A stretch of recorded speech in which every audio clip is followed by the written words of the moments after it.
Hi everyone. In today's micro lecture, we're going to be looking at risk assessment in global supply chains, and specifically how we go about managing the problems associated with the directional imbalances, as well as some of the strategies to manage any sort of risk event that might take place in a globalized supply chain. When we looked earlier on in the chapter at some of the previous concepts, theories, and practices, we unpacked the importance of international trade and its relationship to the global supply chain. One interesting phenomenon that we've continued to see in recent times has been the issue of directional imbalances, or simply put, an imbalance in supply and demand. One particular characteristic of a freight market that is completely distinguishable from passenger markets are things like directional imbalances. People are expected to make a return trip in most cases, but this is not the case with freight. Freight usually makes a one way journey. It goes from where it's produced, where it's available, to where it is demanded and where someone is willing to buy it. It is this issue that brings about what we call directional imbalances. This diagram, available in your textbook, clearly indicates directional imbalances through the two bars of blue and green respectively, representing goods loaded by the blue bar and goods unloaded by the green bar. As we can see, there will always be this significant disparity between goods loaded and goods unloaded, indicating the disparity in directional imbalances or the disconnect between supply and demand across different regions in the world. This is an interesting phenomenon to note. Whilst it's something that's reflective of the very nature of supply and demand, it is important from a cost control perspective for companies to take charge of their costs, to try and balance their costs. So, of course, many companies take steps and implement strategies to try and counteract this problem. This will be fine if the same volume and type of freight went in both directions on all routes, but we have what is called variable directional utilization. So, the utilization of equipment, of shipping routes, of vessels are different. It is going to be a problem to try and balance this for most companies. There will usually be a surplus of empty containers in one direction as opposed to another. And this can arise quite a lot, especially with things like perishable products, such as foodstuffs and flowers, for example, which require refrigerated containers and typically make one way journeys. The challenge for carriers is about matching their inbound freight capacity with outbound freight capacity as much as possible. In order to do this, shipping companies have tried to come up with clever ways. They've tried to come up with marketing techniques, promotional techniques, also charging lower rates on return journeys or routes where vessels or carriers may be emptier than usual.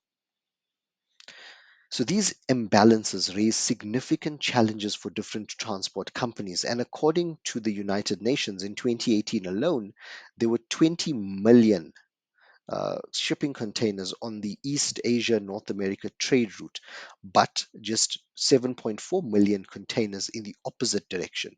So that shows you the way freight is moving from Asia to North America, but not really the other way around.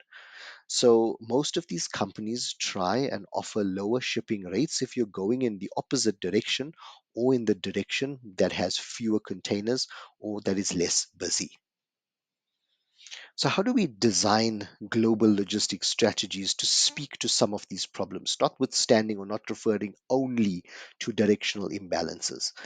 Companies have to consider customer service. Of course, every service that you render is for a customer, and you've got to talk specifically to those customer dimensions, focusing on things like rapid product introduction, trying to beat your competitors to market, as well as mass customization, being able to produce customized products that speak to the specific needs of your customers.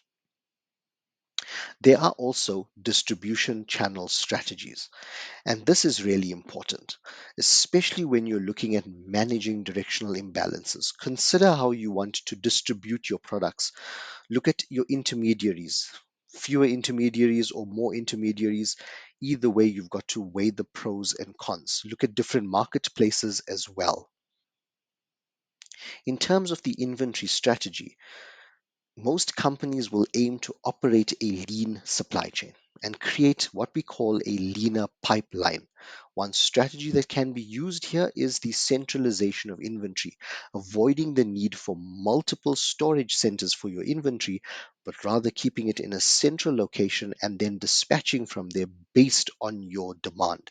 The information systems will be integral to the success of such an initiative, being able to point out very quickly exactly where the inventory is in your facility and be able to pick that quickly to fulfill a particular customer order.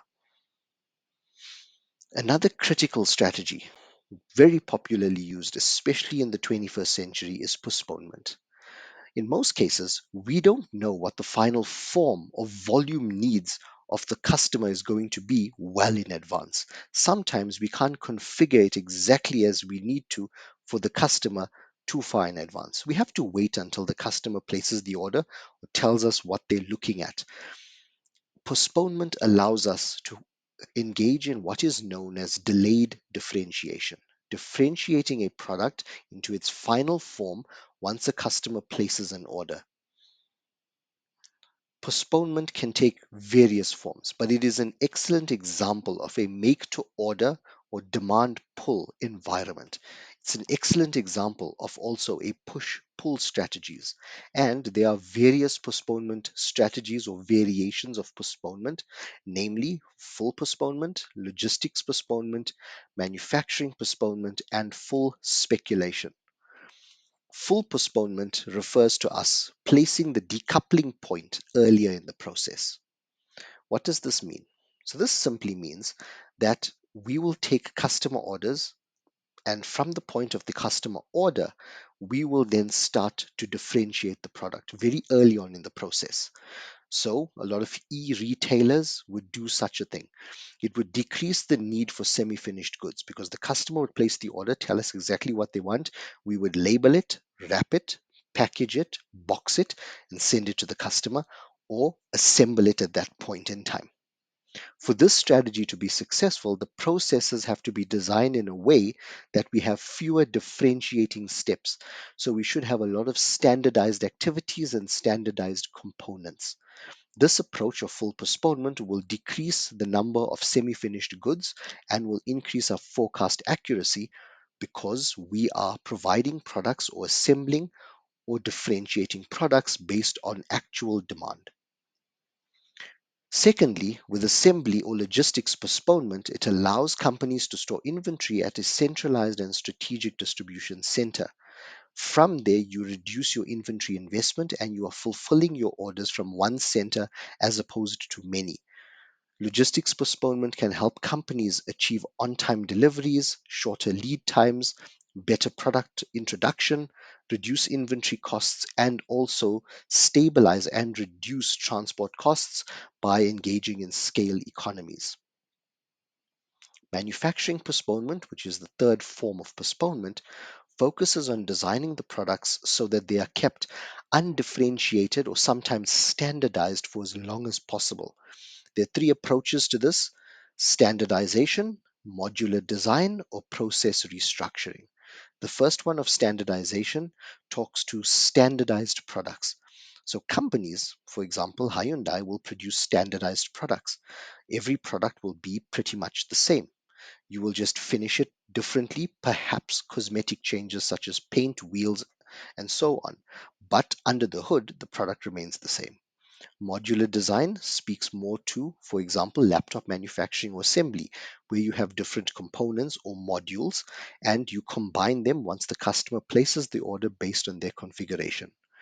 And process restructuring talks about delaying the differentiation in terms of what customers are looking for in terms of the process, be it an IT solution, be it a particular product solution or a manufacturing solution. And that brings us to the question: where should we locate the postponement boundary? Where should we locate the push pull boundary? We have to determine the different downstream activities and the upstream activities.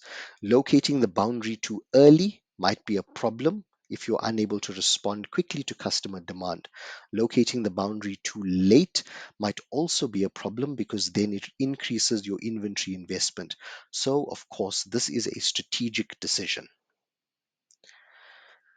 Now, let's briefly talk about cost and risk management in the global supply chain.